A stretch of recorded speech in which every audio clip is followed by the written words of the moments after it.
Welcome to the Sisterhood Podcast, where faith meets real talk and sisterhood means doing life together. Hosted by Ashleigh and Megan, this is your space to be seen, heard, and reminded that you don't have to do life or faith alone. We're just two friends chasing Jesus and inviting you into the journey. Because the road gets sweeter when we walk it together.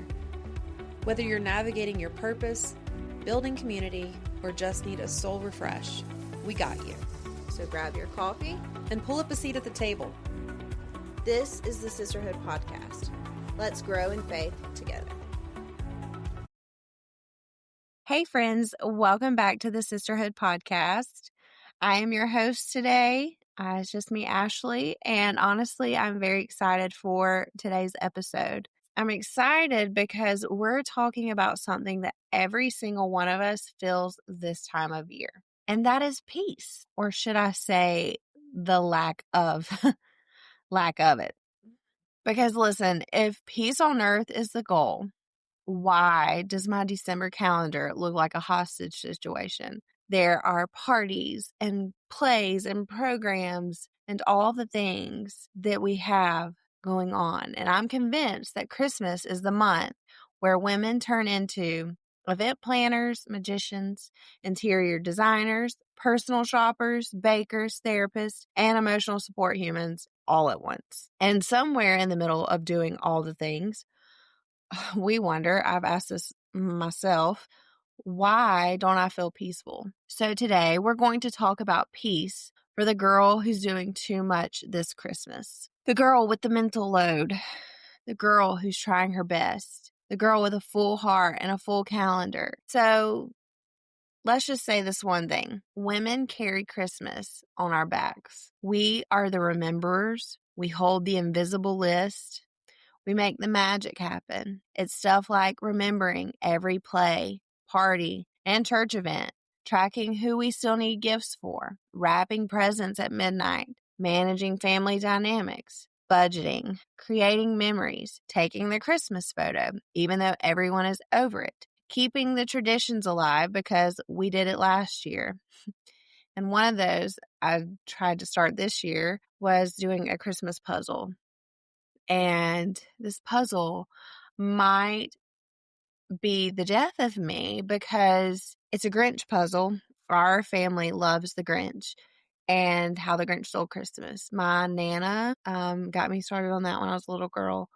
She always called me her little Cindy Lou Who. And so the Grinch has always been a very big part of our Christmases. And I'm trying to keep that alive for Charlie as well. And it's just so funny. I was like, well, let's just try to do this Grinch puzzle together.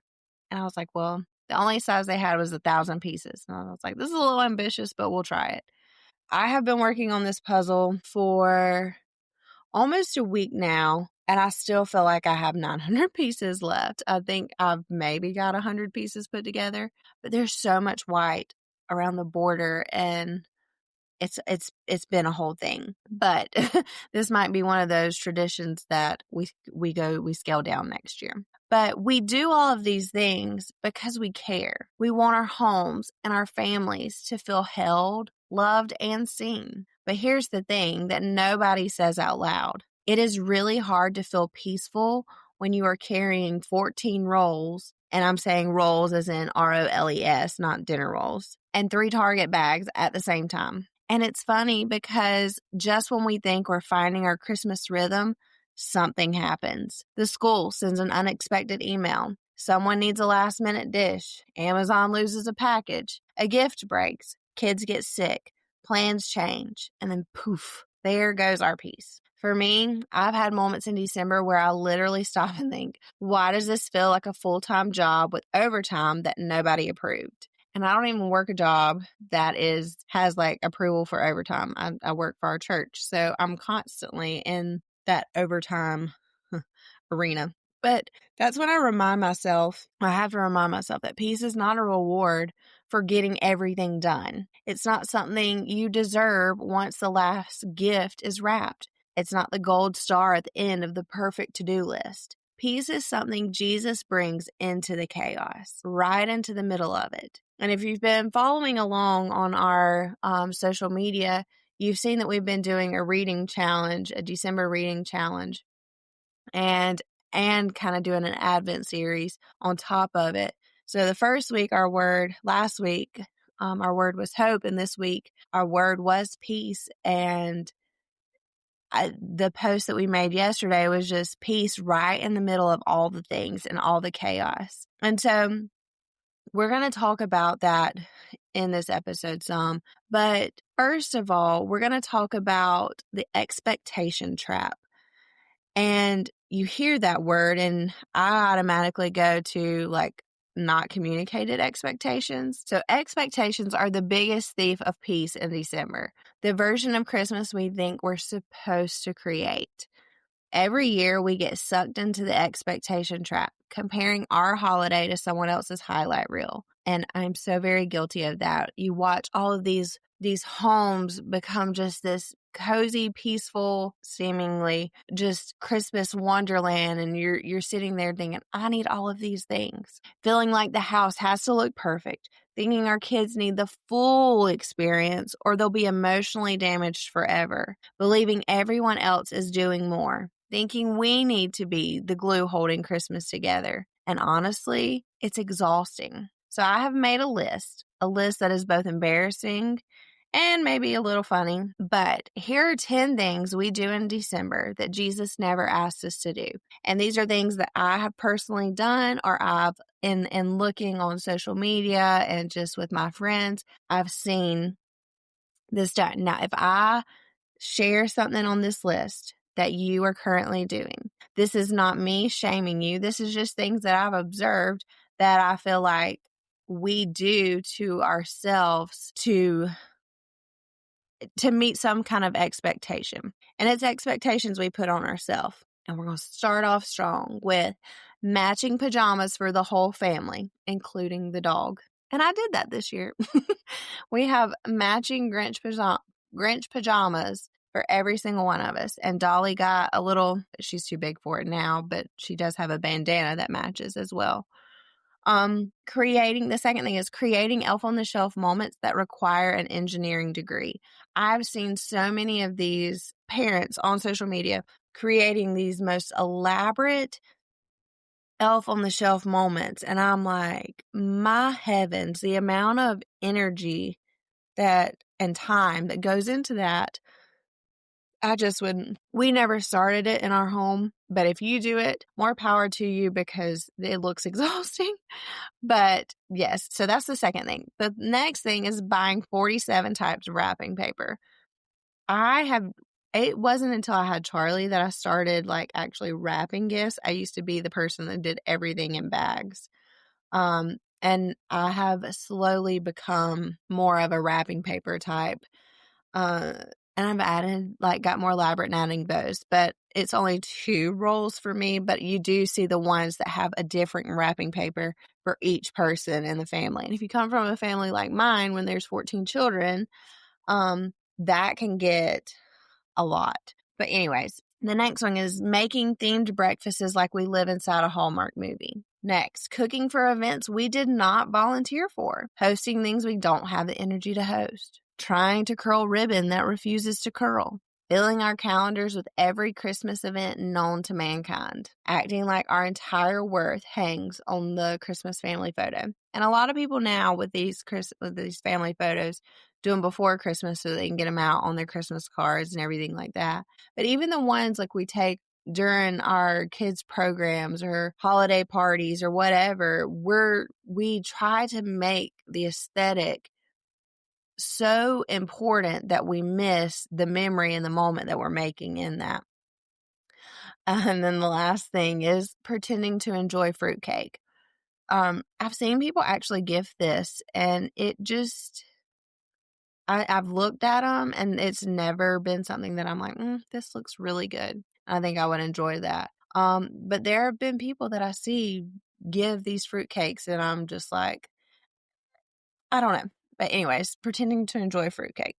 So none of these things are evil and none of these things are wrong, but they can take us from present to pressured really quickly. And this right here is where Advent speaks. When the angels appeared to the shepherds, they didn't say, "Glory to God in the highest, and may your home be perfectly decorated." They didn't say, "Peace on earth," once your to-do list is finished. No, they announced peace that came through a person. Biblical peace, shalom, means wholeness, steadiness, well-being, harmony, the kind of peace that anchors you, not the peace that depends on perfect circumstances. Jesus didn't come so we could have a peaceful schedule. He came so we could have a peaceful soul. And here's the part we forget. We don't earn peace, we receive it. We don't manufacture it, we open our hands to it. And Advent is the reminder that peace isn't created by us, it's carried to us. It was a gift given to us. So I'm going to share 3 ways to find peace when you're doing too much. And this is going to be practical. And this is 3 simple, doable ways to bring peace back into your December. And I would love for you to try these. I would love for you to take time to at least practice one of them. I think even doing one of them would be helpful if you feel like December is so rushed and lacking peace. So the first thing is to say no with love. I'm giving you your permission slip. You are allowed to say no, not out of guilt, not out of pressure, not because you're failing, but because peace needs boundaries. Your soul cannot thrive in a December with 0 margin. So some things that you can say: we're sitting this event out this year. We're keeping it simple. I can't commit to that right now. A loving no is often the most peaceful thing you can offer your December. The second thing is lower the bar, not the joy. Perfection is the enemy of peace. No child in history has ever said, "Wow, Mom, the aesthetic of this Christmas morning has deeply shaped my emotional development." Kids remember the feeling, not the perfection. Homes remember the love, not the flawless presentation. Let the wrapping be messy. Let the dinner be simple. Let the memories be imperfect and therefore real. Joy does not need perfection. It needs presence. And I saw, and I'm, again, in all of these things that I'm sharing, I shared it with myself first.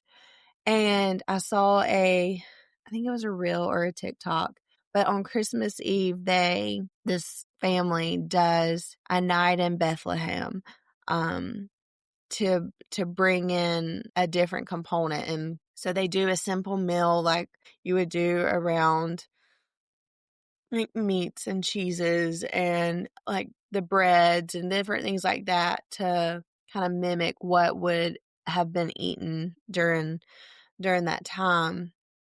And setting the table, kind of just sitting around the floor. Kind of, if you saw my Easter post, we did one around Easter. My family did, and then we did communion and stuff like that. And I really enjoyed that moment. And part of me, I saved that reel or TikTok, whichever one it was. And I was like, oh, well, we can do this. We do We do Christmas Eve at my grandparents' house every year. And it's one of my favorite family traditions that we've done. But I was like, oh, well, we can do this another night. And even now, as I'm reading this, like I'm trying to create this perfect moment. And it's like I can make those memories, and we can just sit around and drink hot cocoa and tell the Christmas story. I don't have to do another meal or make another extra meal just to film and put out like a perfect reel or TikTok. So again, joy does not need perfection. It needs presence. So being there together.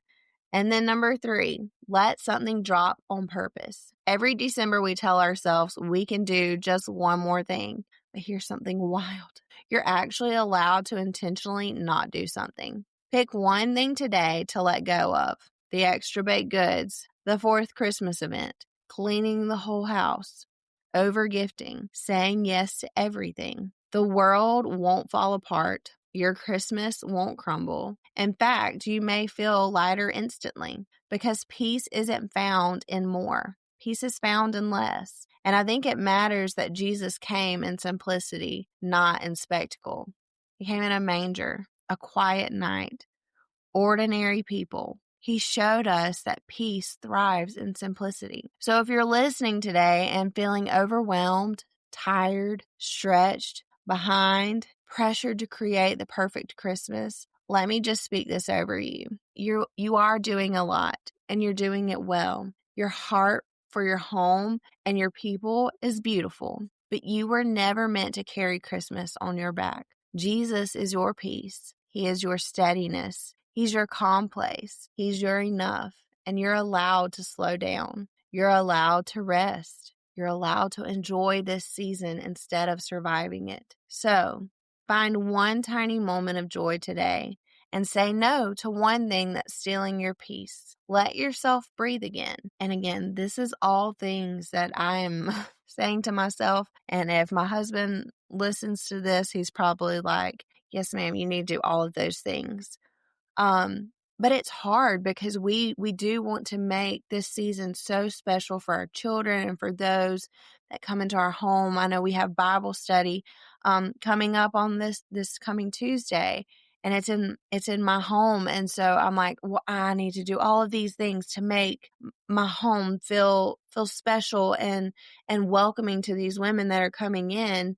And as I sit here, I'm just thankful that the Lord's like, no, what you've done has created a space where women can come in and feel at home, can feel welcomed, and you don't have to do the next extra thing to make that moment more special or more enjoyable.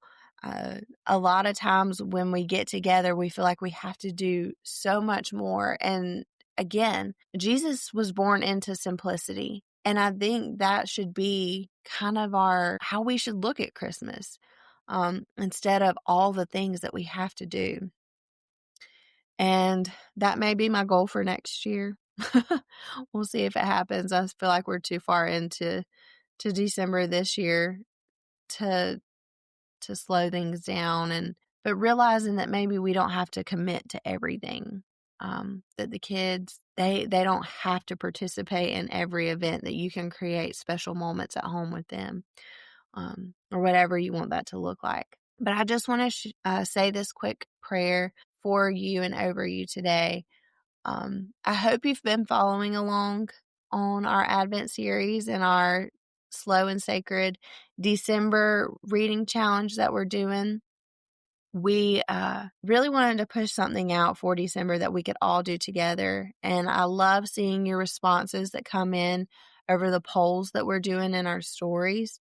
Each one of you that have participated in that, we have seen those, and the things that you're saying that you need God to move in or you need to let go of. We're praying right along with you that the Lord is able to do those things in your life. So don't just think we're doing it to see what your response is. We are praying over those and looking at those.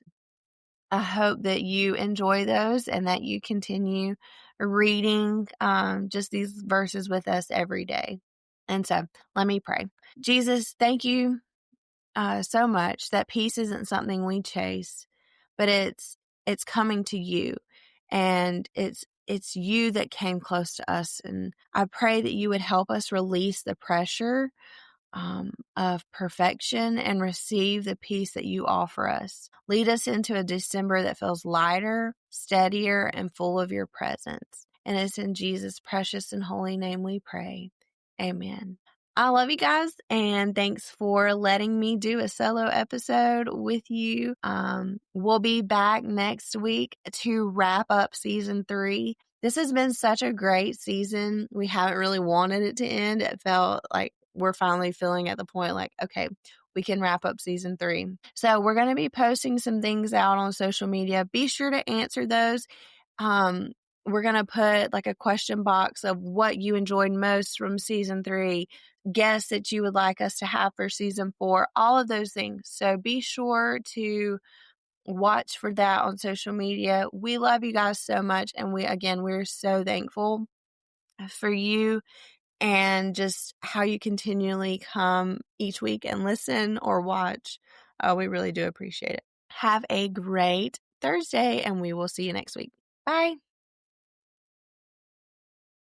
Hey, we hope you enjoyed today's episode. We love getting to spend time with you, and we hope you love spending time with us.